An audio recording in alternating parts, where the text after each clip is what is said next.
impian seorang mukmin, ish kariman au mut syahidan, hidup mulia atau mati syahid.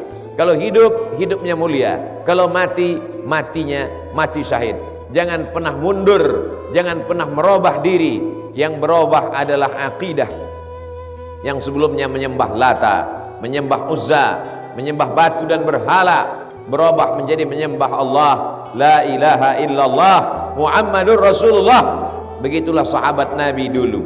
Bagaimana dengan seorang yang pernah membunuh Hamzah bin Abdul Muttalib? Dia adalah hamba berkulit hitam bernama Wahsy.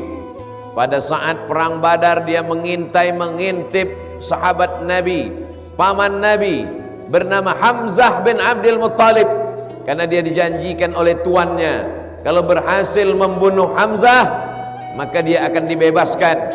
Maka dia bercerita, aku tombakkan ujung tombakku, aku tusukkan ke dalam tulang belakang Hamzah, lalu kemudian dia menggunting hidung Hamzah, dia memotong telinga Hamzah, dijadikan sebagai rantai liontin. Mereka mengejek singa Allah Subhanahu wa taala. Mereka mengejek sahabat Nabi yang sekaligus paman Nabi Muhammad sallallahu alaihi wasallam. Hari berganti, musim berubah. Pada saat pembebasan kota Makkah Al-Mukarramah tahun ke-8 Hijrah, datanglah Nabi Muhammad sallallahu alaihi wasallam membawa 10.000 pasukan dipimpin oleh panglima perang bernama Sa'ad bin Ubadah. Sa'ad bin Ubadah berkata, "Hadza yaumul malhamah." Ini hari balas dendam. Dulu mereka menggunting telinga Hamzah, dulu mereka memotong hidung Hamzah. Hari ini kita pun akan menggunting dan memotong telinga mereka. Kafir musyrik Makkah, 10.000 pasukan sudah siap. Saat itu apa kata Nabi sallallahu alaihi wasallam? Hadza yaumul marhamah. Ini hari berkasih sayang. Ini hari berkasih sayang. Ini hari memaafkan. Nabi tidak ada memotong satupun telinga orang Makkah. Nabi tidak ada menggunting satupun hidung orang Makkah. Qumu maghfuran lakum, kalian semuanya diampunkan dengan kasih sayang Sayyidina wa Maulana Muhammad sallallahu alaihi wasallam. Wahsy yang pernah membunuh paman Nabi, Wahsy yang menggunting telinga paman Nabi, lari ketakutan ke Taif. Setelah dia dengar pasukan Nabi sudah pulang ke kota Al-Madinah Al-Munawwarah, lalu kemudian Wahsy datang pulang ke kota Makkah. Dia lihat tidak ada satupun telinga yang digunting, tidak ada satupun yang dibunuh oleh Nabi Muhammad sallallahu alaihi wasallam. Lalu kemudian Wahsy bersegera mengejar Nabi Muhammad ke kota Al-Madinah Al-Munawwarah. Sampai di kota Al-Madinah Al-Munawwarah, dia berjumpa dengan Nabi. Dia ketakutan. Dia pikir Nabi akan memancung kepalanya.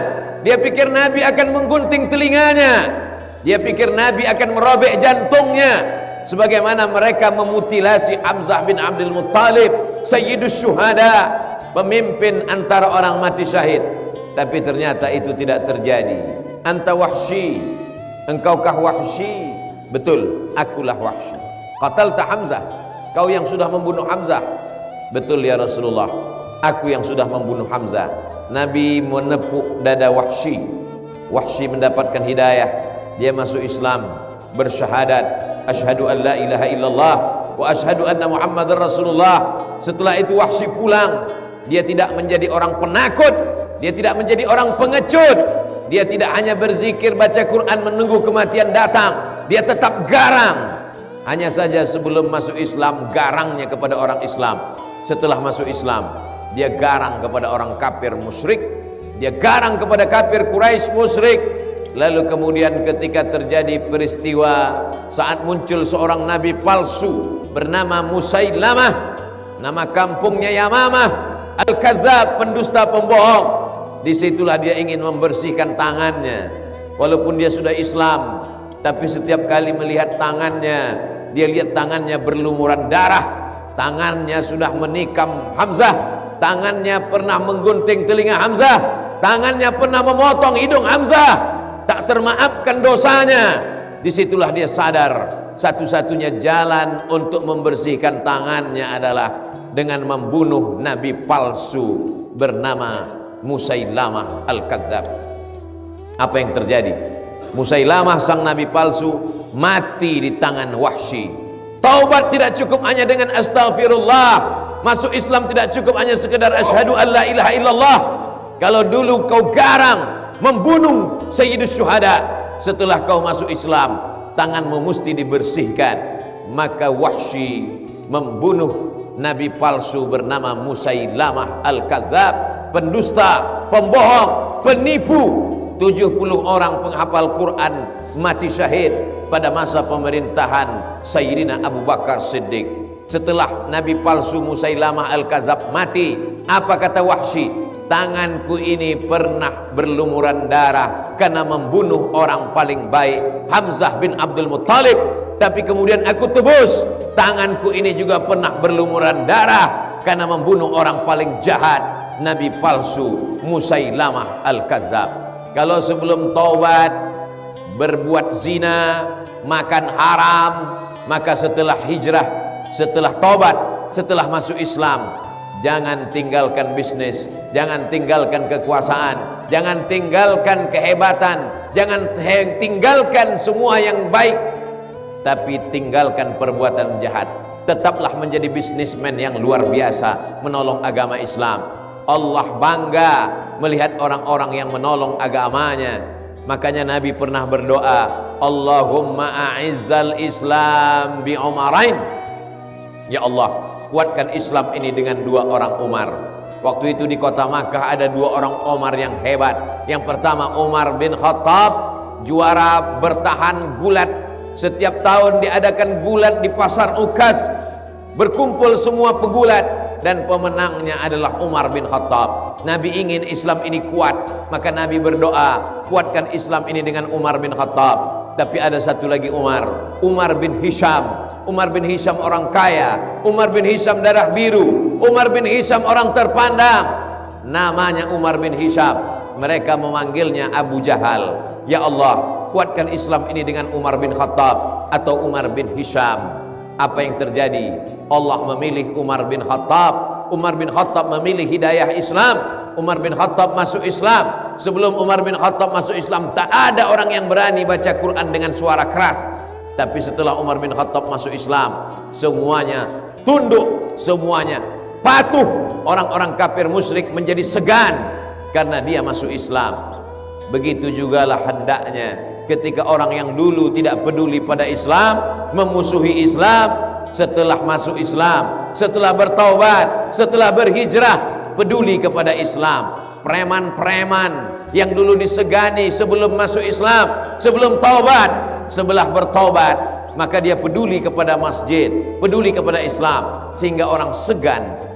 Allahumma a'izzal Islam, tolong agama Islam ini ya Allah, bi Umarain, dengan 2 Umar, Umar bin Khattab atau Umar bin Hisham. Begitulah Allah subhanahu wa ta'ala memuliakan. Jangan hinakan diri dengan menghinakan Islam, jangan jatuhkan diri dengan menjatuhkan Islam. In tansurullah, kalau kau tolong agama Allah, yansurkum, Allah akan menolong kamu. Tolong Islam dengan kekuasaan. Ketika kekuasaan masih ada di ujung tangan, bantu pembangunan masjid, pondok pesantren, anak yatim, fakir miskin dan du'afa. Bangkitkan badan amil zakat nasional dengan mewajibkan zakat bagi pegawai-pegawai. Ketika masih ada harta di ujung tangan, pakai menolong agama Allah. Ketika nafas sudah terhenti, detak jantung tak lagi bergerak, tangan tak lagi bisa menghayun, kaki tak bisa melangkah, saat itu hanya mampu berkata inna lillah wa inna ilaihi raji'un. Tak ada yang bisa dipakai untuk menolong agama Allah. Saat itu penyesalan. Apa kata mereka? Rabbana abasarna, mata kami sudah melihat azab, wa sami'na, telinga kami sudah mendengar azab, farji'na, balikkan lagi kami ke dunia ya Allah. Inna muqinun na'mal salihah, kami ingin beramal soleh. Tapi ketika itu penyesalan tak lagi bermakna. Ketika masih sehat, tolonglah agama Allah. Ketika masih ada harta, tolonglah agama Allah. Ketika masih ada kuasa, tolonglah agama Allah. Agama Allah ini tinggi. Al-Islamu ya'lu wa la yu'la alaih. Agama Allah ini mulia, tak ada yang lebih mulia, tak ada yang lebih tinggi, tak ada yang lebih hebat daripada agama Allah. Andai kita tidak tolong agama Allah ini tetap mulia. Berapa banyak penguasa-penguasa yang hebat tak mau menolong agama Allah, dia mati dimakan cacing tanah. Berapa banyak orang-orang kaya yang dulu luas kebunnya, besar rumahnya, hebat kekuasaannya, tidak dia pakai menolong agama Allah tetap mulia. Dia mati masuk ke lubang tanah hanya sebagai santapan cacing tanah. Ketika masih hidup di atas dunia, kesempatan untuk beramal soleh. Adapun dosa-dosa di masa yang lalu, Nabi Adam Sayyidul Kaunain, Nabi Adam Sayyidul Bashar, meminta ampun kepada Allah. Rabbana zalamna anfusana wa illam taghfir lana wa tarhamna lanakunanna minal khasirin. Kononlah lagi kita manusia biasa yang tak pernah lepas dari silap salah dan dosa. Minta ampun kepada Allah bukan hanya sekedar beristighfar. Minta ampun kepada Allah bukan hanya sekedar membaca Quran. Minta ampun kepada Allah bukan hanya sekedar solat sunat. Minta ampun kepada Allah. Wa atbi'is sayyi'atal hasanata tamhuha. Kalau sebelum Islam jahat dengan kekuasaan, setelah Islam tolong agama Allah dengan kekuasaan. Kalau sebelum Islam jahat dengan harta, setelah masuk Islam tolong agama Allah dengan harta. Kalau sebelum Islam jahat dengan suara, setelah masuk Islam tolong agama Allah dengan suara. Begitulah taubatnya orang-orang yang baik, begitulah taubatnya orang-orang yang soleh. Bukan hanya meninggalkan dunia. Dunia ini jangan ditinggalkan. Kalau dunia ditinggalkan, dia akan diambil oleh orang kafir. Kalau dunia ini ditinggalkan, dunia ini akan diambil oleh orang munafik. Kalau dunia ini ditinggalkan, dia akan diambil oleh orang zalim. Dunia ini mesti direbut sebagaimana Sayyidina wa Maulana Muhammad sallallahu alaihi wasallam merebut. Dunia ini mesti direbut sebagaimana Abu Bakar Siddiq merebutnya dari Musailamah Al-Kadzab, sebagaimana Umar bin Khattab merebutnya dari penguasa Persia, penguasa Romawi, sebagaimana Sayyidina wa Maulana Muhammad sallallahu alaihi wasallam Sayyidul awwalina awwal akhirin, Sayyidul kaulaini, Sayyidul kautsaini, Sayyidul kaunaini as-saqalain, berhasil merebut karena pertolongan Allah Subhanahu wa taala. Bagaimana Muhammad Al-Fatih merebut Konstantinopel, bagaimana Jabal Tariq merebut Andalusia, bagaimana Salahuddin Al-Ayyubi merebut Mesir dari tangan Fatimiyun. Mereka adalah orang-orang yang mengambil kekuasaan demi untuk menolong agama Allah Subhanahu wa taala. Salahuddin Al-Ayyubi 1000 tahun yang lalu merebut Al-Azhar, sampai hari ini mengalir pahalanya. Muhammad Al-Fatih merebut Konstantinopel, berubah kota itu menjadi Istanbul, masjid tegak berdiri, sampai hari ini dia mendapatkan pahalanya. Jabal Tariq, Gibraltar, Tariq bin Ziyad, sampai hari ini mendapatkan pahalanya. Ada satu yang tak putus dengan kematian. Orangnya boleh mati, jasadnya terkubur di dalam tanah, tapi pahala terus mengalir. Jangan sampai kematian memutuskan amal. Di antara yang mendapatkan amal mengalir, orang-orang kaya. Orang kaya yang punya harta, dia bisa menolong agama Allah dengan membangun masjid, pondok pesantren, mengalir pahalanya sampai hari kiamat. Penguasa-penguasa dengan kekuasaannya, dengan APBN-nya, dengan APBD-nya, dengan tanda tangannya, bisa mendapatkan amal mengalir sampai hari kiamat. Yang tidak ada kekuasaan, yang tidak ada harta, tapi punya anak, maka anakmu pun juga akan menjadi amal mengalir. Didik dia menjadi anak yang soleh.